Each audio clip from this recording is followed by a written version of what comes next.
Hey, welcome back. Just chatting with our guest before we got back into this Monday, first day of a brand new work week, and kind of get the feeling this is sort of a live well sort of day, or kind of a best of the hand dealt to you kind of day. You'll get the idea when you meet our guest, who's been a guest here before. Destiny Shackleton is with us, the motivational speaker. Welcome back. Thank you. I can imagine what kind of message you'd be out there carrying. Well, yes. I call it inspiration from the chair. I didn't come up with this myself. My friend Dan, who's outside, he invented this term, came up with it, I don't know, and I thought it was brilliant. He said, "You should write a book." I said, I don't want to write a book. Well, brass tacks, let's get right down to it. You're in the chair because? It's a condition called arthrogryposis multiplex congenita. And this started when in your life? I was born with it. Okay. Mm-hmm. So the chair has been part of Destiny, chair Destiny. Yeah. Okay. Now, for a lot of people, I guess it's hard for you to figure. This is the way your life, this is the hand that was dealt to you. Is it easier than, say, if that chair had become part of your life at 5 or 6 or 8 or 10? Or?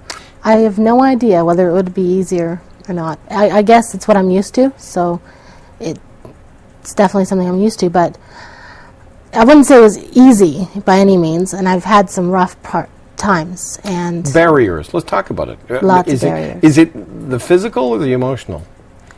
I think it's more emotional, because you have your own barriers that you place on yourself and barriers placed on you by other people. And when you get rid of them emotionally, you notice that they're actually gone a lot more physically than you think. Now, you talk about emotional barriers. Is that in people looking at you and accepting the person, or accepting the person in the chair? Well, it's usually the chair is what they see first. Really? Typically. Okay. Yeah. How do you handle it? I'm very positive. I mean, I haven't always been this positive, and that's actually my message. It's because people are sad in life, and they feel depressed, and they feel worthless, and I've been there. I've felt that way. And it's about shifting your perspective and seeing things in a new light. Now, what made the change? What turned the switch on for you? It took a lot of self-development and perseverance and just knowing that there was something better. And so I just want people to know that they're not alone.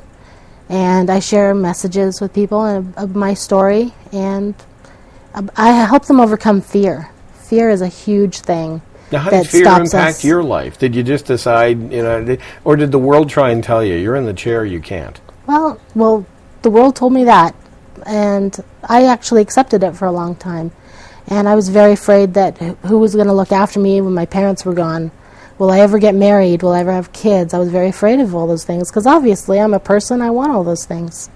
And so I was afraid I'd never have them. So overcoming that, is part of it realizing that you alone are okay? It's accepting what is and seeing possibility. Now, in terms of motivational speaking, where might I hear you speak? Well, schools. I'm on a roster in Hamilton to go in and speak at schools. Any group or organization can get in touch with me, book me, and I do one-on-one counseling sometimes as well.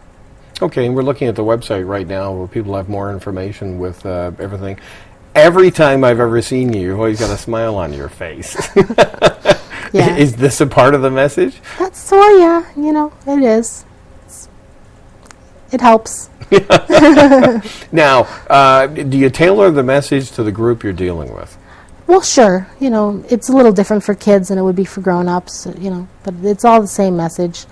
Overcoming fear, limiting beliefs, just feeling better about who you are. You rolled in here to the studio. One of the things that always struck me is watching you navigate that chair. Yeah. You drive better than a lot of drivers I know. Is that one of the things that strikes people? I mean, do you make an entrance when you're speaking to a group?